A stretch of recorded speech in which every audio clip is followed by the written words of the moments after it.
This is Krisi Hayden coming to you from the U.S. Embassy in Beirut, and today we're cooking a Lebanese ingredients Thanksgiving dinner.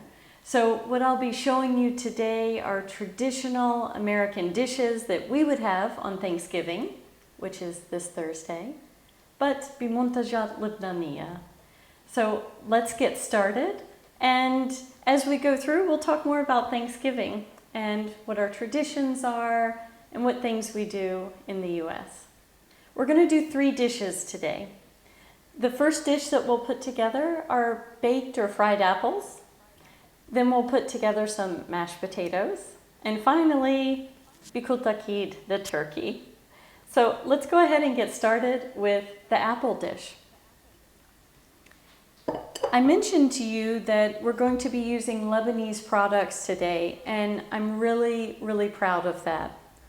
USAID has invested a lot of money into improving the quality and also the productivity and safety of local Lebanese companies. And so what you'll see today as we're going through the recipes are some of those amazing products that have now been put into export markets or that are heading into export markets. So this Thanksgiving, we're really thankful that we've been able to create those opportunities for Lebanese businesses. Again, we're starting with the apples. You'll see that I'm using a Granny Smith apple today. It's a green apple. And I've peeled the apples already. Once you've peeled the apples, we're simply going to cut them into slices. You want relatively thin slices. So again, you're looking about this thick. And we'll do that for all of these apples before we add some ingredients to them. This is an interesting dish because it's actually sweet. So you might think that it's meant to be a dessert, but we eat this with our main course on Thanksgiving. I've got several ingredients that I'm going to add in today, and so I'll talk to you a little bit about those ingredients as I finish cutting up the apples. We'll work our way across here, the ingredients that I've laid out for you. The first thing you'll see is vanilla, and this is easy to acquire anywhere here in Lebanon. It adds some nice flavor to the apples. After that, we have cannelle, cinnamon, then cloves, and the last dry ingredient is a brown sugar. This helps to sweeten and thicken the apples. And now I want to talk a little bit about the liquid ingredients that we'll put in. These liquid ingredients keep the apples moist and help add flavor. So we have some butter, and then our wonderful 2 Lebanese products. The first one is an applesauce. This is being produced by LVDC, and what we've been able to help with this is to provide equipment, and we've also helped them to launch this product.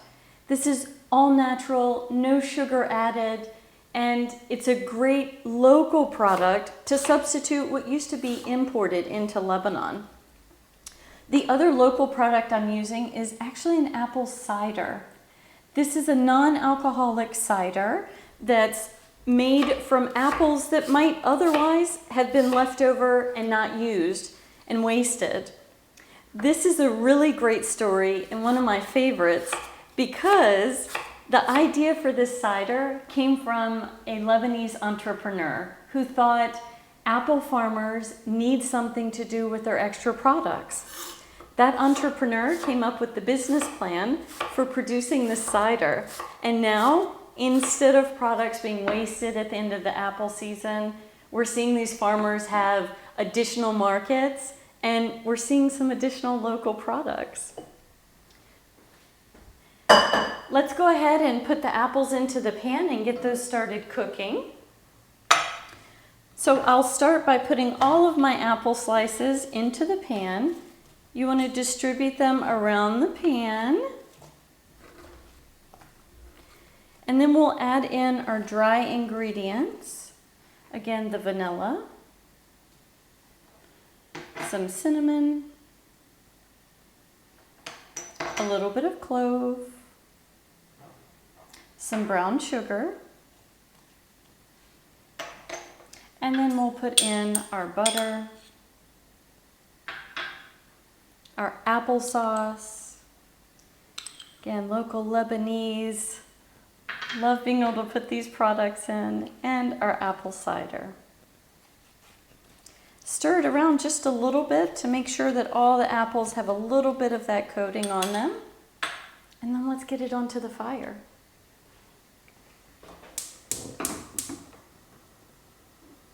These will need to cook about 20 minutes. While those are cooking, I've got water boiling, so we'll put some potatoes into the water. These are for our mashed potato dish. For your potatoes, you're going to want to make sure to cook them until they're incredibly soft. The longer that you cook them, the easier it is to make the mashed potatoes. And I'll tell you, in my family, there's a small debate going as to whether we leave the skin on the potatoes or take them off. Depends if it's my brother or I making them, if it stays on or not. So let's go ahead and get those potatoes ready. I've got some potatoes here that I already cooked. You'll see that I've actually peeled them. So we'll make the mashed potato version today without the peeling on the potatoes. And we're going to start adding our Lebanese products in, just as we did for the other dish. The key to making good mashed potatoes is to make sure that you're adding plenty of fat. So we've got a few different types of fat that we'll be putting in here.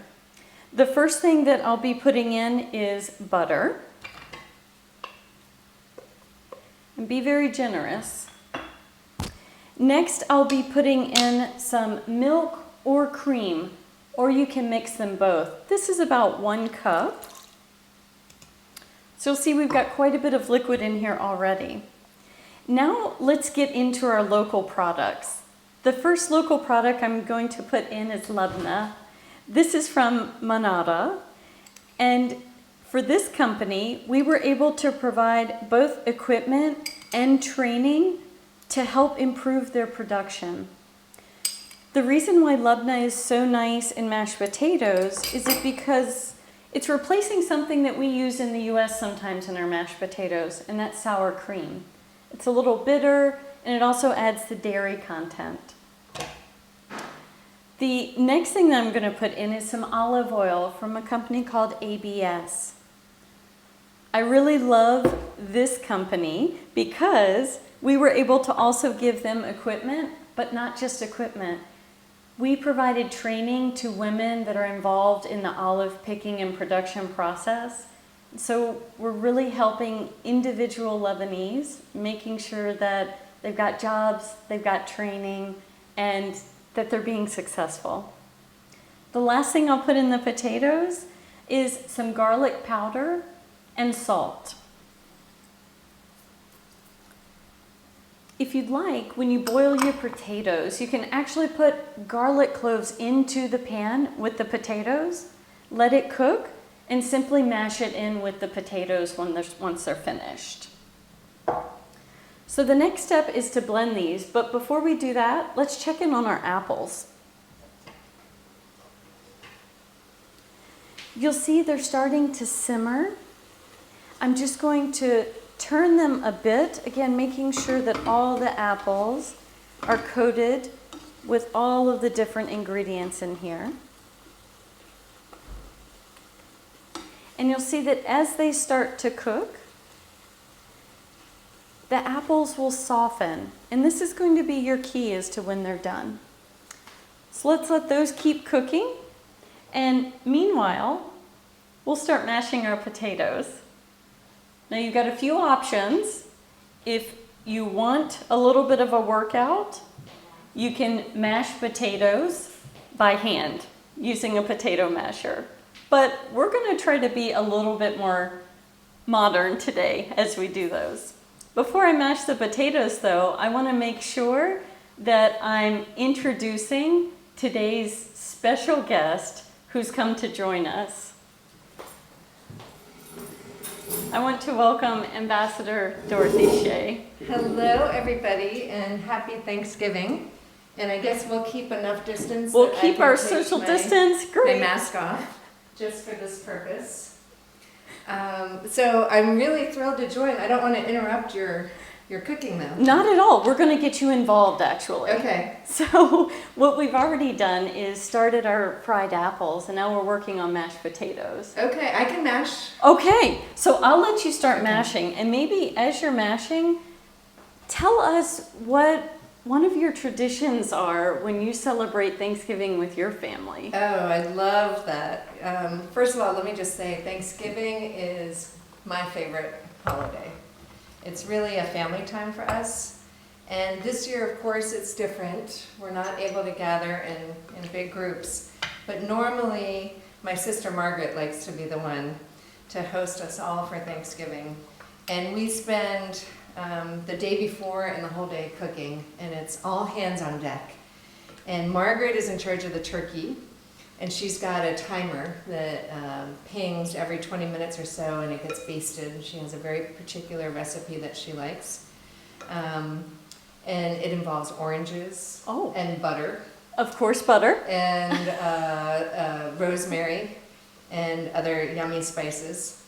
And we also do some mashed potatoes. We do, well, the thing that I'm really excited to share with you, though, is not so much about the food, and I do have a recipe I want to share with you, but in terms of a tradition, we go around and everybody says something they're thankful for. Oh. And we've learned the hard way, because it's usually a lot of people, like 24 people minimum. You don't want to keep everybody waiting to start eating, because otherwise the food gets cold and people get impatient. So we go ahead and we'll say a blessing over the meal and give thanks, just generally. And then after people have started eating, then you we'll start the around. thank yous. And it can be quite an emotional experience, and people really share from their heart what they're thankful for. And I always find it incredibly moving. Well, what I'm thankful for this year is that we're able to do this event, first of all, even though it's small, but we're able to do it with all of these fun local products. I was just telling everyone how proud we are that we've been able to add $8 million in revenues in local products because of our investments from USAID. That's huge. $8 million in a year, or how long? What are we talking? That's been through one program, which is called the Lebanon Investment in Quality Program. So it's just one example of what we're trying to do. And that makes it real for how many families, you know? Yes. Yes. That is awesome. Hundreds of families. Well, I will give thanks to that too. I think I might have done. You're good. You look good. And so you'll see it's become a little bit soft here. But you like it to be a little bit coarse too, right? Right, you do. Now I'm going to show you the trick. Look at her masher. It even has it's a little potato as a handle. But I'm going to show you how I cheat, and that's going to be using some technology. I'm in favor of technology. I give it a little whirl. We're going to give it a little whirl using a blender.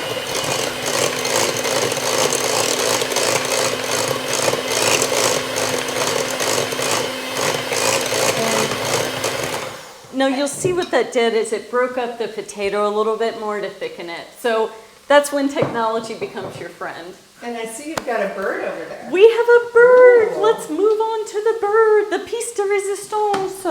Really quickly before we do this bird though, let's finish up these apples if we can. You'll see that now most of the liquid is gone. The apples are starting to brown. They smell caramelized. Really nice. I want to just devour the apples right now, pretty much. So we're going to turn those off. Those are ready to go. Let's stuff our bird, and then we can maybe eat some of this deliciousness. Can I tell you what my family does with apples? I would love that. It might sound a little sinful, and that's because it is. Americans often like to do a cranberry relish with their turkeys. My sister's family has come up with this recipe. We call it cranberry apple goo.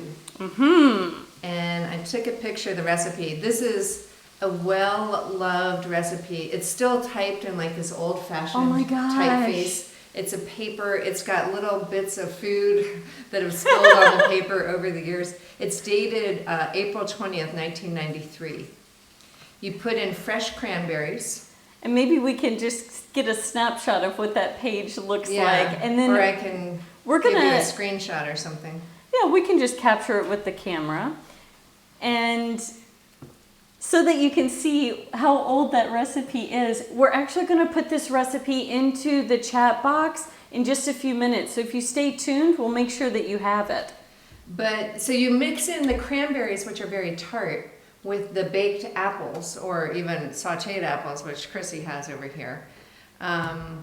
Different people have different philosophies about whether you should peel the apples. I like to leave the skin on, but my brother-in-law has this device that skins the apple as you rotate it. So that's a matter of taste. Then you add sugar, brown sugar, oatmeal, flour, and a stick of butter.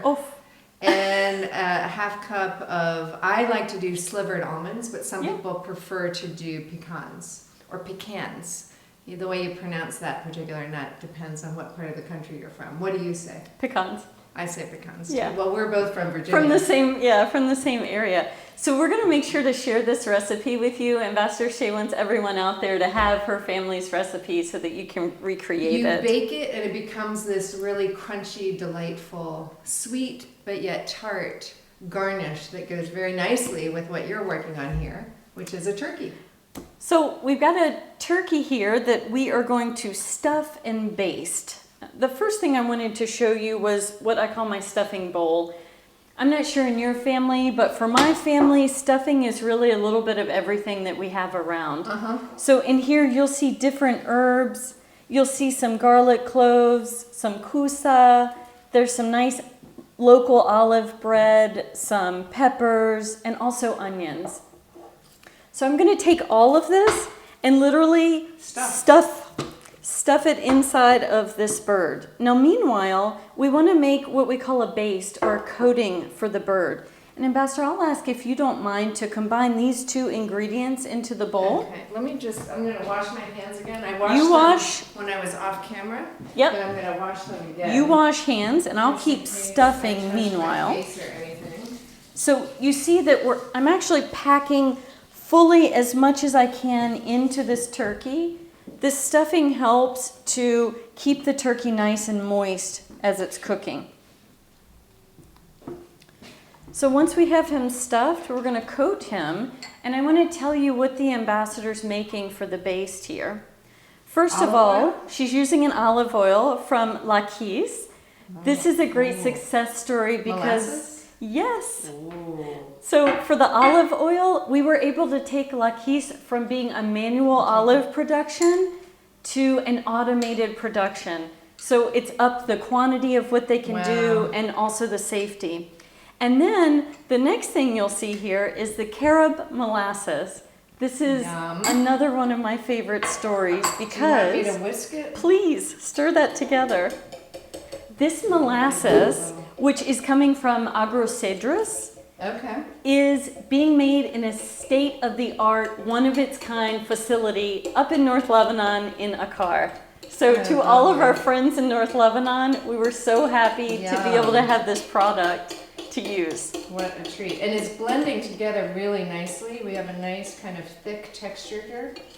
So this is because it's a high-quality olive oil and it's an all-natural organic molasses. Beautiful.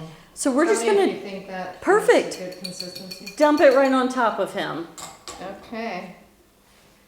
How fun. Here we go. And since I've already touched him, I'll kind of smear it around a little bit. You see how gorgeous that looks? Oh, it's going to be toasty brown. Yes. A little bit of sweetness going on. Yes, I'll take that. Okay. Good. And then I want to show you what this will all look like. But meanwhile, maybe you can tell us, I'll put you on the spot. Is there something that you're thankful for this year? You know, there's a lot I'm thankful for. So thank you for asking the question. And it does make me just a little bit emotional when I think about how important friends and family are. But just recently I had a bout of sickness. I had terrible stomach illness with E. coli and salmonella. And it was excruciating for about 4 or 5 days. And then for the next couple days, I still wasn't well, but at least I was on the road to recovery.